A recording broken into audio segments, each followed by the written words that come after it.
Okay. So, Yuma was Camp Yuma on an island in the delta of the Gila River where it emptied into the Gulf of California.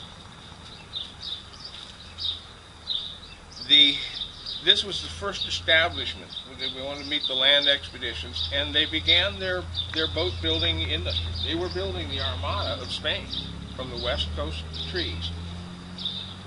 Because in 1540, 1640, 1740, that 300-year period, yeah. The entire Armada, which was a huge Armada of Spain, was built. 65-gun ship of the line required 1,000 100-year-old oak trees for every one of those ships. Because they had so many bends in That's right. so many bends, so many facing this way. In fact, the virgin forest planking, they could plank a tree with an adze. They could plank a tree with an adze. They would go up one side, down the other, drive a wedge in the top, let the sunlight, this would be on the sunny side of the tree in the hot afternoon sun, you'd aim it that way, and it will explode the board right off the tree. And so if I have 500 trees all facing this way, I go make a cut off of each one. I go punk, punk, punk, punk, punk, punk, punk.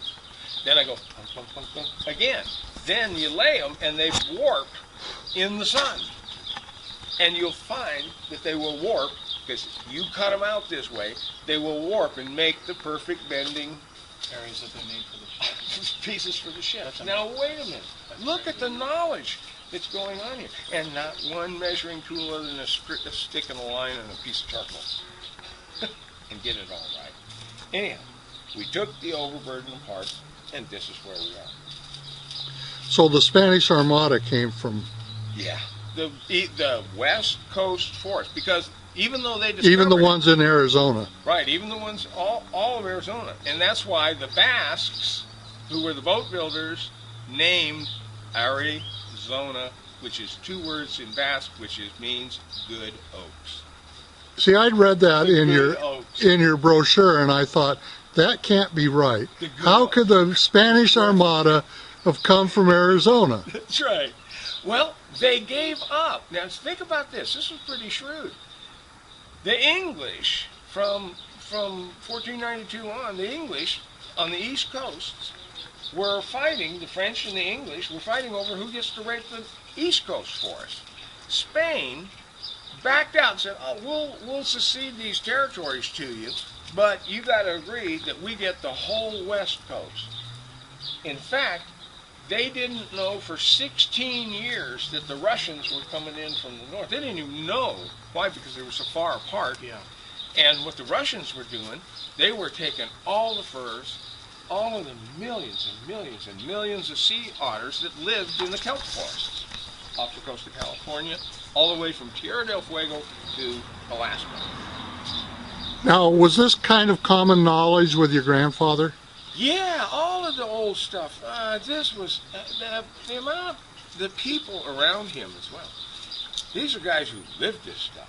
Yeah, and each one of these guys came from different backgrounds. Some Germans, and some French, and some this. And then the logic of it began to hit me. When I studied geology, we have a southwestern formation called penoplanation, which is a ridgeline of rocks and this one sloping plain to the one river channel in the bottom. Sound familiar? Yeah. That's everywhere. That's the erosional shape after you take everything away. That's what you're left with. This is a detritus pile from the systematic deforestation of canyon after canyon after canyon after canyon. There was a piece of mining hydro equipment that we'll talk about in a second.